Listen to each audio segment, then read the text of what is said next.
ក្រមរបស់យើងណាលោកស្រឡាញ់ចាស្រឡាញ់នៅគោលនយោបាយរបស់រាជរដ្ឋាភិបាលរបស់យើងដែលយកចិត្តទុកដាក់បំផុតទៅលើ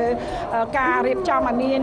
ការអមបណ្ណាំងទូប្រពៃណីដ៏រុងរឿងនេះតែម្ដងហើយអ្វីដែលការបង្ហាញនេះគឺចង់ចូលរួមថែរក្សានៅវប្បធម៌ប្រពៃណីដ៏រុងរឿងនេះបាទដ៏រុងរឿងរបស់យើងតើឥឡូវយើងបន្តទស្សនាគូជាបន្តឥឡូវឃើញខ្សែទៅខាងក្រៅនាំមុខបាទអញ្ចឹងអានយកម្ដងទៅពេជ្រមកកត់រស្មីផ្កាយព្រឹកបាទនៅខេត្តកណ្ដាលមកវិវត្តសាលាកែតបាទគៀនស្វាយបាទកំពុងតែនាំមុខច្រើនមែនទែនបាទទៅលើខ្សែទឹកខាងក្នុងសាមគ្គីសែនជ័យបារមីលោកយាយបាទប៉ះគ្នាខេត្តកណ្ដាលដូចគ្នាទេហើយគូបន្ទាប់ក៏មកបាទប្រកាសប្រកើយគ្នាដែរបាទគឺគូទី5កែមនីឥន្ទ្រីសែនជ័យខេត្តកណ្ដាលបាទកំពុងតែចាញ់បង់ទៅលើពេជ្រមនីសែនជ័យបារមីតាដំបងដែកដែលស្ថិតនៅបាទនៅវត្តបាទពុទ្ធបាទអានដាច់ឯពុទ្ធស្តា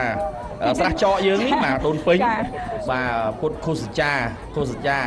គឺឥឡូវកំពុងនាំមុខហើយបាទខ្សែទឹកខាងក្រៅល្អទាំងពីរតែម្ដង